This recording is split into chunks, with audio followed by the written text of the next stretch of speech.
여러분, 굿모닝 행동학 진행하는 여러분의 영디 최영희입니다. 자, 이제 시험까지 딱 일주일 남았습니다. 우리 오늘 지방자치법 2가 아니라 3인데요. 또 2라고 썼는데요. 136조에서 182조 재무와 지방자치단체들 간의 관계에 대한 내용들을 볼 건데요. 상대적으로 중요하고 좀 많이 출제가 되던 내용들을 저희가 지난주에 봤다면 이번 주에 보는 내용들은 상대적으로 출제 비중이 조금 적은 영역. 하지만 뭐 그래도 출제가 안 되지 않습니다. 하나씩 읽어보면서 좀 진행을 할게요. 재무에 대한 내용이 나와 있죠. 사실 지방자치법에서 제일 적게 출제가 되는 게 이 재무 파트이지 않을까 싶습니다. 대부분 지방세에 관련된 재원 얘기들을 주로 하기 때문에 지방세법이나 지방세 또는 지방교부세법 요쪽 내용들을 많이 봐서 재무 파트는 그렇게 지방자치법에서는 많이 나오진 않는데요. 그래도 한번 읽어봐야 되겠죠. 지방재정에 대한 조정의 원칙이 들어가 있습니다. 국가와 지방자치단체 제일 큰 문제가 지방재정은 지역 간의 재정 불균형이 발생하는 것. 그래서 이걸 해소하는 거에 대한 내용들이 들어가 있고요. 수지 균형의 원칙에 따라서 건전하게 운영을 해야 한다는 얘기도.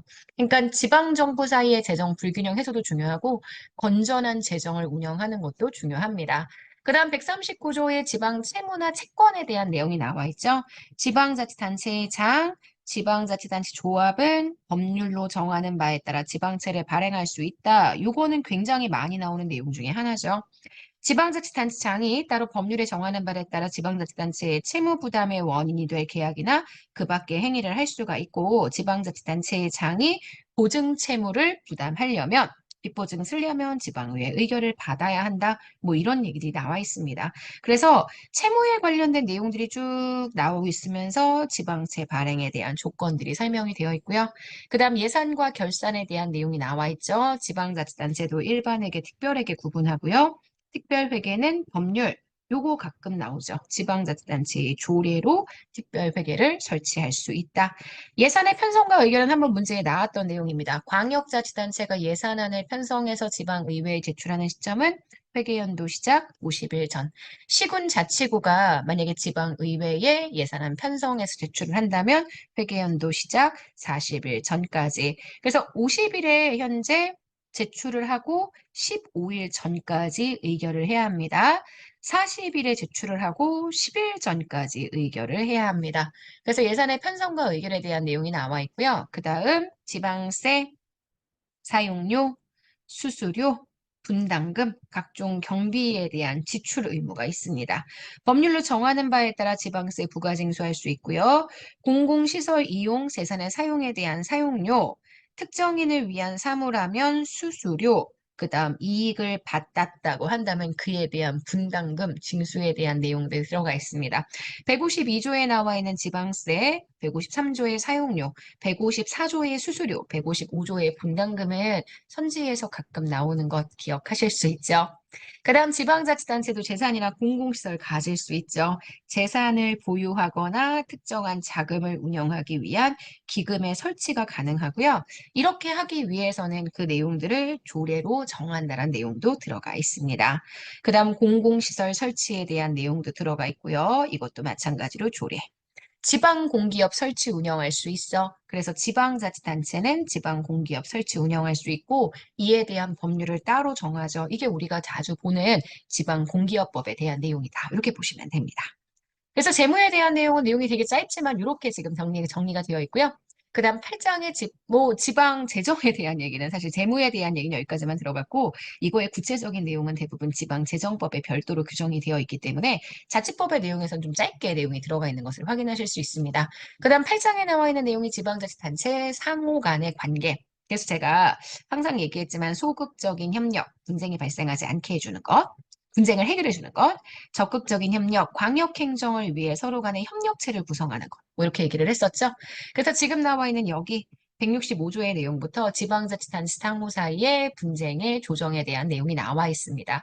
만약에 분쟁이 생긴다라면 행안부 장관이나 시도지사가 조정할 수 있다라고 되어 있고요. 지방자치단체의 중앙분쟁조정위원회가 현재 행안부에 있고 시도, 광역 단위의 지방자치단체의 지방분쟁조정위원회. 두 가지를 구분하는 건 지방자치단체 중앙분쟁조정위원회냐, 지방분쟁조정위원회냐, 요거 들어가고요. 지방자치단체나 그 장은 소관사무의 일부를 다른 지방자치단체나 그 장에게 위탁입니다. 위임이 아니라 위탁이라는 거. 제가 요거 특강 시간에도 같이 언급을 했던 내용입니다. 기억하시죠? 그래서 여기 위탁할 수 있다는 내용도 나와 있고요.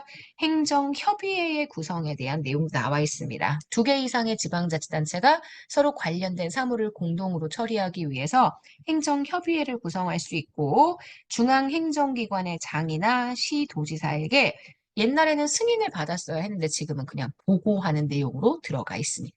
그 다음 지방자치단체 조합에 대한 내용이 나와 있죠. 조합 설립할 수 있고 지방자치단체의 조합 설립할 때에는 일단 지방의회 의결을 받습니다.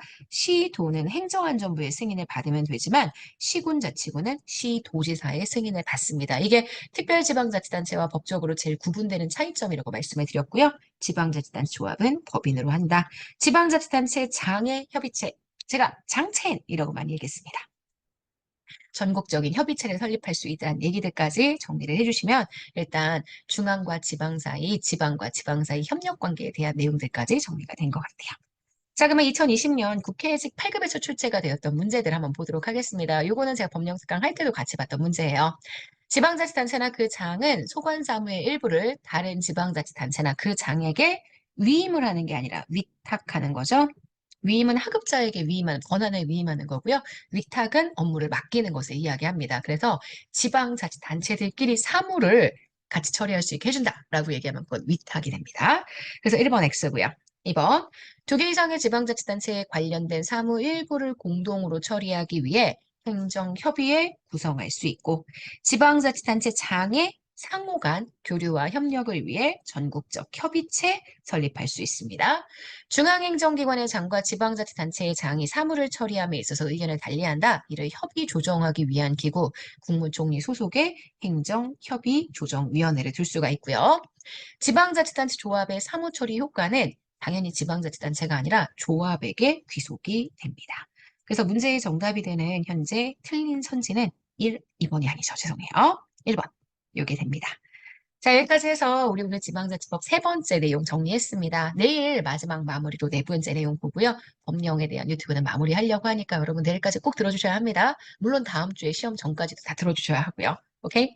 네, 내일까지 해서 우리 오늘 지방자치법 3번째 파트 마무리하도록 하겠습니다. 오늘 하루 정말 여러분 거고요. 이제 다시 토요일이 없어요, 여러분. 토요일 정말 보람되게 잘 보내셨으면 좋겠습니다. 우리는 내일 아침에 또 만나도록 할게요. 오늘 하루 잘 보내세요. 자, 내일 아침에 봅시다. 안녕.